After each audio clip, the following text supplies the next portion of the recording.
Bienvenidos a un episodio más de Legado Life.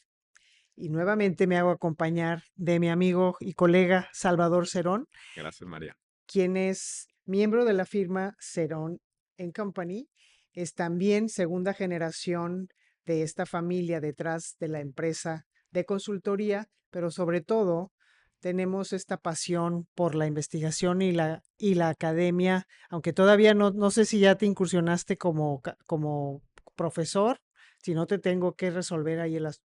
Bueno, sí, algunos proyectos traemos por ahí. Ah, muy Sí, bien. sí, sí, sí. Digo, en el contexto de las familias empresarias, por supuesto que una línea es la formación, pero ya en un contexto de universidades o de un salón de clases, no sé, es algo distinto. Tuve la oportunidad de dar clases en la Ibero y en el IE, Instituto de Empresa, pero me vengo al TEC cuando tú digas, Ya ¿eh? está. ¿Eh? Te tengo aquí cerquita al cabo, ¿no? Exacto. Excelente. Bienvenido, Salvador. Gracias, María.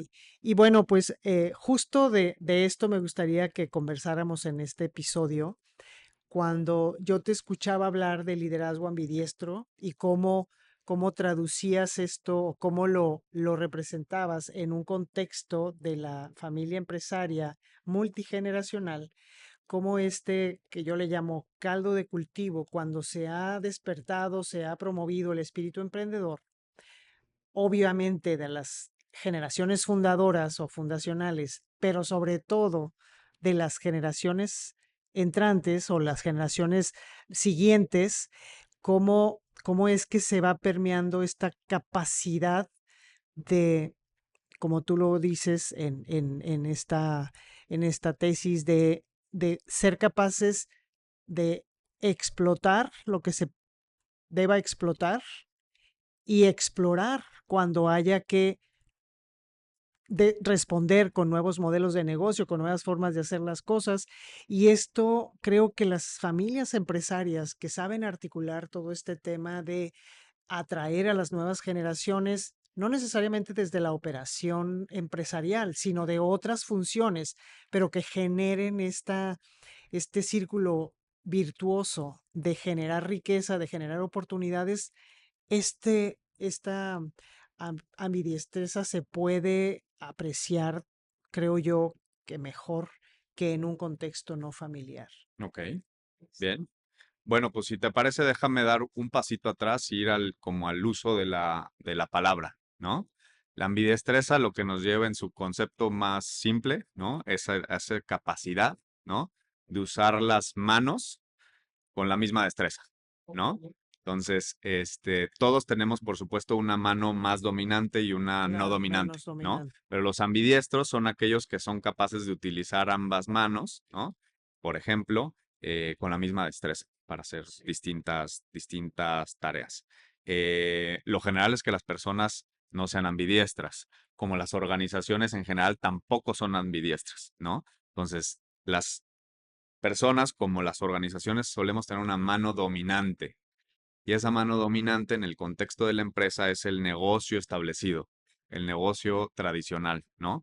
La mano no dominante, pero que también juega una función, tiene que ver con toda esta función esencial para la permanencia de las empresas a lo largo del tiempo, que tiene que ver con el arriesgar, con el innovar, con el explorar, ¿no? Entonces, el término o el uso de la palabra ambidiestro tiene que ver con ese juego, ¿no? Que además es como muy ilustrativo.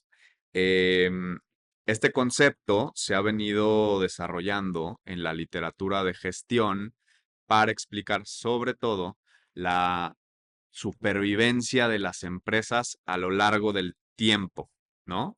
Y este marco teórico conecta muy bien con la filosofía de las organizaciones familiares, cuyo fin último es justamente ese, ¿no?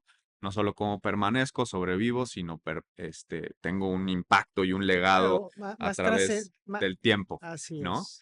Entonces, habemos algunos que nos hemos enganchado a este concepto para intentar encontrar las pistas o los modelos que nos permitan explicar y posteriormente promover pues el desarrollo y la continuidad y finalmente la trascendencia de las organizaciones empresariales familiares, ¿no? Entonces, la ambidiestreza y ya con esto termina la parte teórica, tiene que ver con el explotar y el explorar, ¿no? El explorar entendido con la operación, con la optimización, ¿no? Y con la explotación de los recursos actuales. Y el explorar tiene que ver más con la innovación, ¿no? La experimentación de nuevas cosas o nuevos proyectos, ¿no?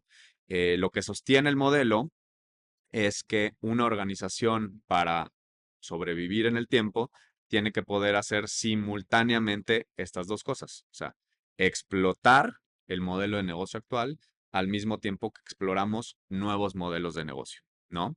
Y la ambidestreza conecta muy bien con la empresa familiar, además, porque es un modelo que nos permite, que en esencia lo que hace es darnos las claves para gestionar tensiones o fricciones, paradojas, mismas tensiones, fricciones o paradojas que están muy presentes en el día a día de la empresa familiar. El corto con el largo plazo, la familia contra el negocio, ¿no? Y los objetivos económicos contra los objetivos socioemocionales o los no económicos, ¿no? Entonces, de ahí porque viene bien anclarnos este concepto de la ambidestreza, para incrustarlo o utilizar esos lentes para entender el mundo de las empresas familiares, ¿no?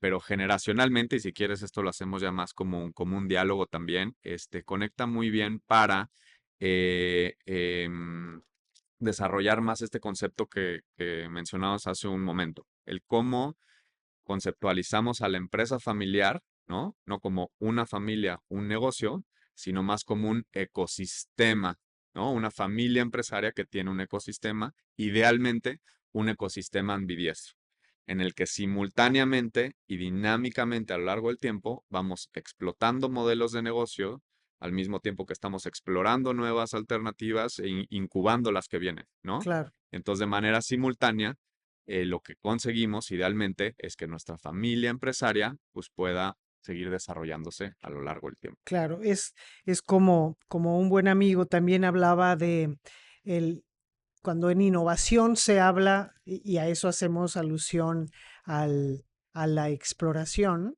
es pensar fuera de la caja, es innovar. Pero la familia, además, la familia empresaria y la familia que ha nuevamente impulsado ese espíritu, esa vena emprendedora, dices, piensa o actúa dentro de la casa, explora dentro de la caja, perdón, no de la casa, sino de la caja. Y es esto, todo a lo que tienes alcance en el ecosistema de la familia empresaria y que el que no es parte de una familia empresaria, pues a lo mejor puede pensar fuera de la caja, puede innovar, puede identificar oportunidades, pero el que está en un contexto de empresa familiar o familia empresaria, además tiene la fortuna o la responsabilidad o la posibilidad de seguir explotando mirando alrededor de la caja y qué otras oportunidades van surgiendo. Y cuando mencionas esto del ecosistema, me hiciste pensar en algunas de las familias que hemos tenido la oportunidad de trabajar cercanos a estas familias desde el Instituto de Familias Empresarias, y es que no todos tienen aspiraciones, anhelos que están empatadas o empatados con el core business, con esta empresa que algunos le llaman empresa legado, otras le llaman empresa principal o de origen, como sea, ¿no?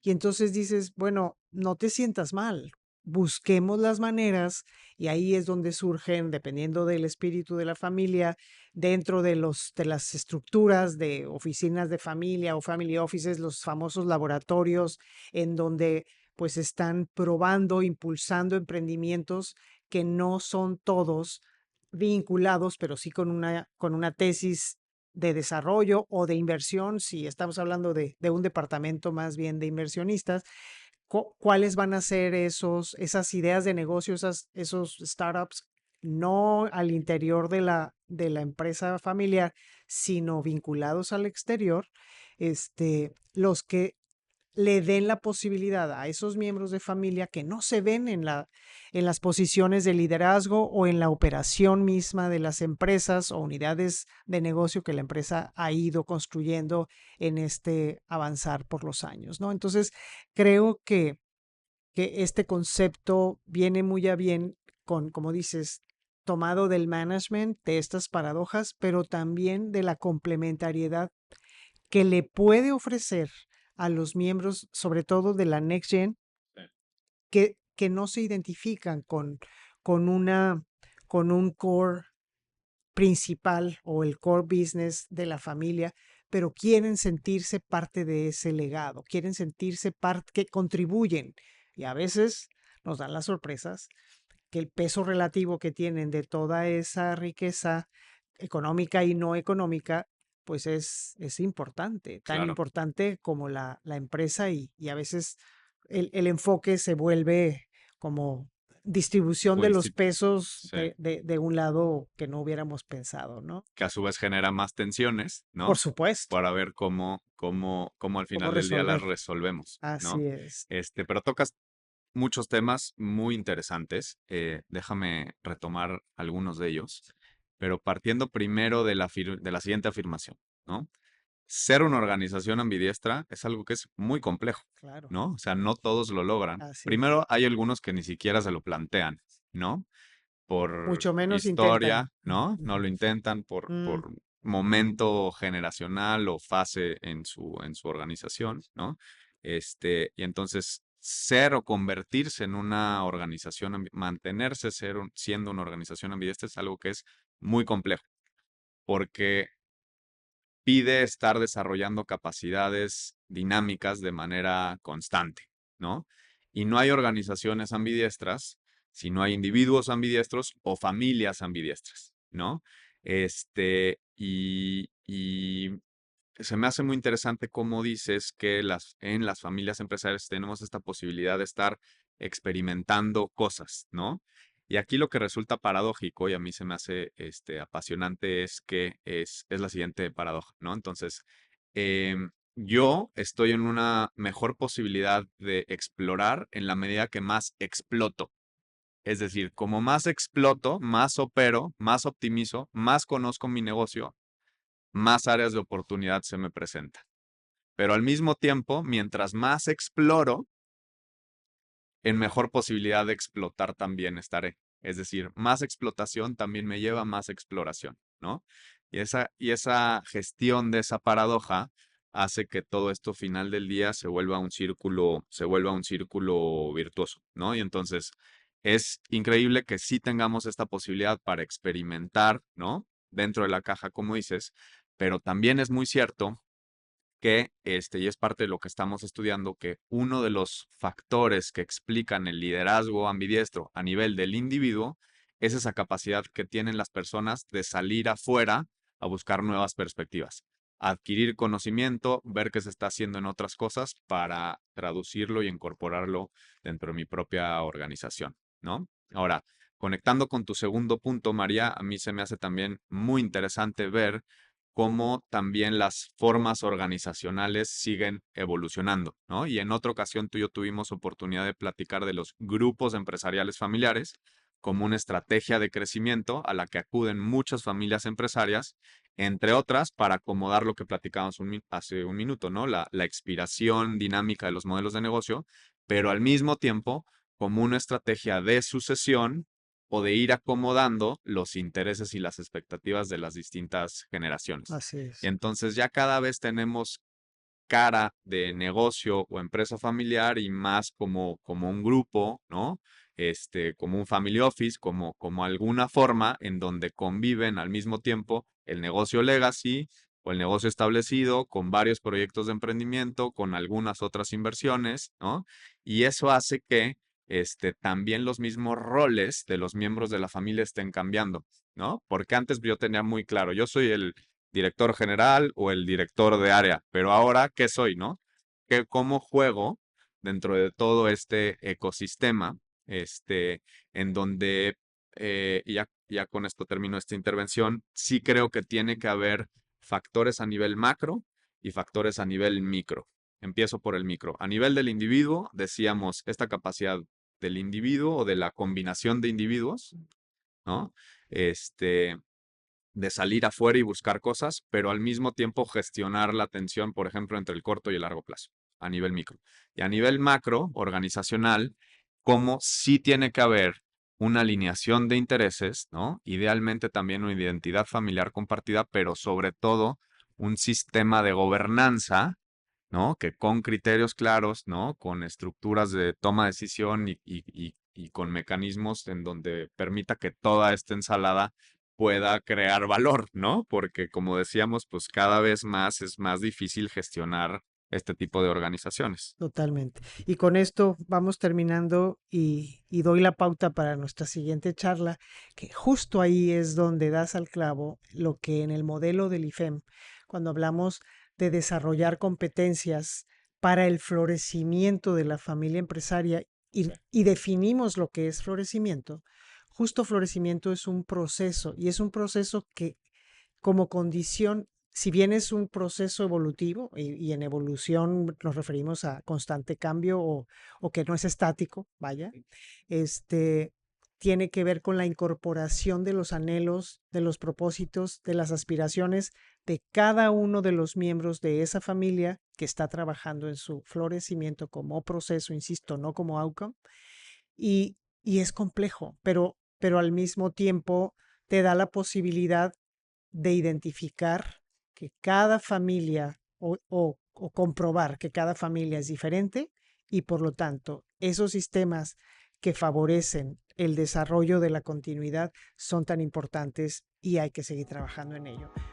Muchas gracias, Salvador. Y Gracias, hasta María. aquí otro episodio de Legado Live. Hasta la próxima.